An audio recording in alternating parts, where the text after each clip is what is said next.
how we're often our own worst enemy when it comes to creativity.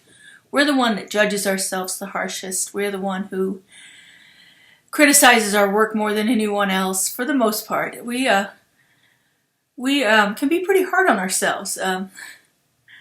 There's a line from a song I love that says, "I'd never say to anyone the things that I say in my own mind."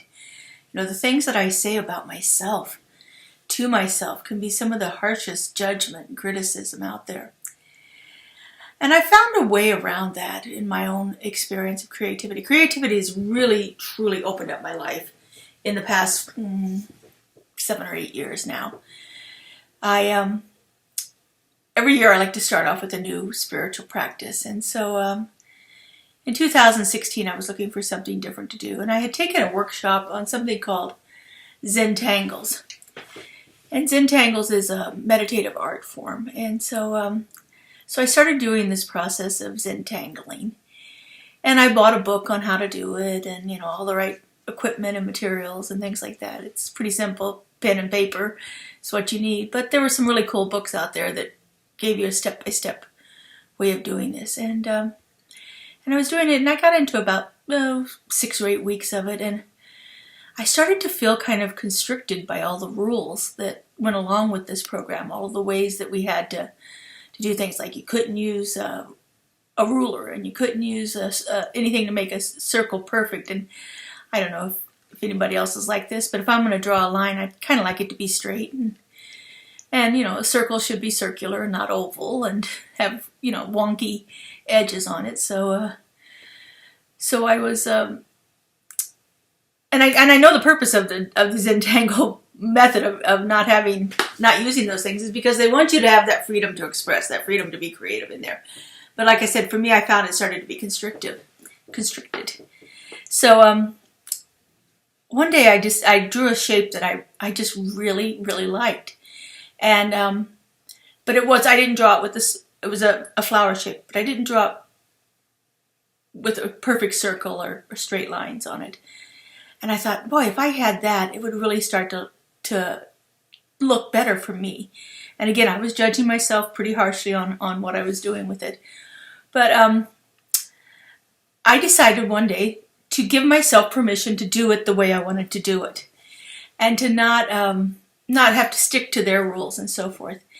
And what happened for me was I realized that this form of creativity, this way that I was doing it, where I actually could allow myself to use those tools that made it work better for me, opened everything up for me. And that one single flower shape then morphed into me drawing what's called mandalas. Mandalas are generally a circular geometrical representation of some kind of an idea, a spiritual concept, a thought, a prayer, a wish, whatever you want. But it's a way of representing that idea in a circular form. And then I started drawing these mandalas, and I started drawing one every day. And I don't know, I'm probably 1,800 of them that I've drawn, a different mandala each day. I've published 4 books on it now. 3 of them are coloring books, and 1 is a how-to book. And for me, it's really opened up this avenue of creativity in me because I gave myself permission to do it. I decided to set aside the rules that had come along with it. I decided to set aside my self-criticism of it and open up to this idea of I can do what I want to do as far as my creativity goes. And to take that off and just to see what happens. And you know what? There are sometimes I draw one and it's like, it's okay. And there's sometimes I draw them and it brings me to tears. You know, it just depends on what it is. And I'm okay with however any of them show up. Whether they are the ones that are what I think are absolutely perfect or the ones that could have been better. But giving myself permission to do it is so powerful. The noted author Elizabeth Gilbert wrote a book on creativity. She calls it Big Magic. And in Big Magic, she actually suggests that you write out a permission slip.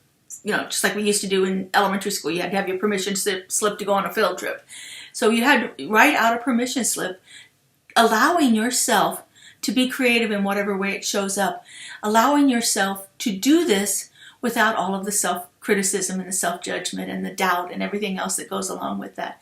It can really begin to open up creativity in your life. So just try something. Give yourself permission to play with it. Give yourself permission to just allow it to be what it is and not worry about what, not every piece is a masterpiece. I also do pottery and the same kind of thing. Some of my pots wound up back in the clay bag to be recycled because they just aren't working. They weren't working out. If you've ever worked on a potter's wheel and you get to that point, the wheel is spinning and the clay is moving, and all of a sudden you can just feel it, and it just goes plop right over on the side. And so, but give yourself permission to play with it. So you're going to have a lot of whops. Sometimes you'll have ones that are absolutely beautiful and spectacular, but you won't know if you don't give yourself permission to try. So I encourage you this week, whatever it is, if you're cooking a meal and you want to try something different, try a spice you've never tried before. Try a cooking technique that you've never done before. Maybe you're going to rearrange your furniture. The nice thing about all that is you can always do it over again. You don't have to keep it that way. But give yourself permission to try something different. Try. Sometimes we'll fail, sometimes we'll succeed. But your creativity and your trust in yourself is going to grow each time. Have a beautiful and fabulous week, everyone, and we'll see you here next week. Bye-bye. Keeping it real with Reverend Laura.